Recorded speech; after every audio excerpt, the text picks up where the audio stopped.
জঙ্গিপুর পুলিশের হাতে গ্রেপ্তার যোগী রাজ্যের বাদাউন গ্যাংয়ের 6 কুখ্যাত অপরাধী।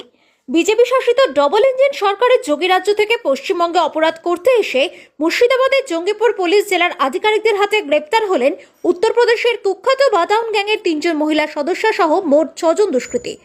পুলিশ সূত্রে জানা গিয়েছে, ধৃত 6 দুষ্কৃতীর নাম সুনীল, বিজয় সিং, শ্যামসুন্দর, সোনি, প্রিয়াঙ্কা এবং রুবি। ধৃতদের বয়স 23 থেকে 38 বছরের মধ্যে। ধৃত 6 দুষ্কৃতীর মধ্যে 3 পুরুষ দুষ্কৃতীর বাড়ি উত্তরপ্রদেশের বাদাউন জেলার বিভিন্ন গ্রামে, 3 মহিলা দুষ্কৃতীর বাড়ি উত্তরপ্রদেশের এটাওহা এবং জালাউর জেলায়। সাম্প্রতিক সময়ে দেশের বিভিন্ন প্রান্তে একাধিক অপরাধমূলক কাজের জন্য খবরের শিরোনামে এসেছে উত্তরপ্রদেশের বাদাউন গ্যাং। পুলিশ সূত্রের খবর, এই দুষ্কৃতী দলের সদস্যরা মূলত বিভিন্ন দেশি হাতিয়ার ব্যবহার করে বড় বড় সোনার দোকান বা ব্যবসায়িক প্রতিষ্ঠানে লুটতরাজ বা ডাকাতি করার জন্য দেশে কুখ্যাত হয়ে উঠেছে। জঙ্গিপুর পুলিশ জেলার পুলিশ সুপার অমিত কুমার শাহ বলেন, নভেম্বর মাসের 29 তারিখে মুর্শিদাবাদের সুতি থানার মদ্দার মোড়ে একটি সোনার দোকানের ডাকাতির ঘটনা ঘটে।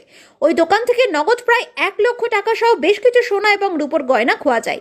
এই ঘটনা তদন্ত করতে নেমে পুলিশ জানতে পারে, রাতের অন্ধকারে 7 থেকে 8 জন দুষ্কৃতী ওই দোকানের কাছে যখন জড়ো হয়েছিল, সেই সময় স্থানীয় এক নাইট গার্ড তাদের বাধা দেয়, কিন্তু তাকে বেঁধে রেখে ছেনি হাতুড়ি এবং অন্য কিছু দেশি হাতিয়ার ব্যবহার করে দুষ্কৃতী দল সোনার দোকানের শাটার ভেঙে ভেতরে ঢোকে এবং সেখান থেকে বিভিন্ন জিনিস চুরি করে এলাকা থেকে চম্পট দেয়। জেলা পুলিশের এক আধিকারিক বলেন, দুষ্কৃতীরা স্থানীয় না হওয়ায় এই চুরির ঘটনার সমাধান করতে তাদের প্রথমে যথেষ্ট বেগ পেতে হয়েছিল।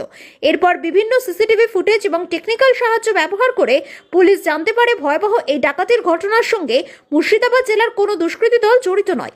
উত্তরপ্রদেশের যোগী রাজ্য থেকে 7 থেকে 8 জন কুখ্যাত দুষ্কৃতী এসে মুর্শিদাবাদে এই ডাকাতি করে পালিয়ে গিয়েছে।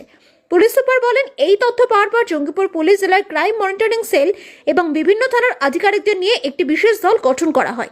এরপর তারা দুষ্কৃতীদের সন্ধানে তল্লাশি শুরু করে। ডিসেম্বর মাসের 10 তারিখে আমরা একটি তথ্য পাই, এই দুষ্কৃতী দলের কয়েকজন সদস্য বর্ধমানে লুকিয়ে রয়েছে। পরবর্তীকালে বর্ধমান পুলিশের সাহায্য নিয়ে বাদাউন গ্যাংয়ের 6 জন সদস্যকে বর্ধমান থেকে গ্রেপ্তার করা হয়েছে। ইতিমধ্যেই তাদের পুলিশে হেফাজতে নিয়ে আসা হয়েছে এবং জিজ্ঞাসাবাদ চলছে। তিনি জানান, বাদাউন গ্যাংয়ের যে 6 জন সদস্যকে গ্রেপ্তার করা হয়েছে, তাদের মধ্যে সুনীল এবং বিজয়ের নামে ঝাড়খণ্ডে একাধিক অপরাধে জড়িত থাকার অভিযোগ রয়েছে। এর পাশাপাশি সাম্প্রতিক সময়ে বীরভূমের মুরারই এবং নলহাটি থানাতেও 2টি অপরাধে এই বাদাউন গ্যাংয়ের যোগ ছিল বলে আমরা জানতে পেরেছি। পুলিশ সুপার বলেন, কোনো এলাকায় অপরাধ করার আগে বাদাউন গ্যাংয়ের সদস্যরা সেই জায়গাটাকে খুব ভালো করে রেকি করত এবং সেই কারণে তারা সেখানে বাড়ি ভাড়া নিয়েও থাকতো। বাড়ি ভাড়া যাতে পেতে তাদের কোনো সমস্যা না হয়, সেই কারণে এই গ্যাংয়ের সদস্যরা নিজেদের সঙ্গে মহিলাদেরকে এবং কোলে শিশুকে পর্যন্ত রেখে দিত। অপরাধ করতে যাওয়ার সময় বাদাউন গ্যাংয়ের সদস্যরা মহিলাদেরকে সঙ্গে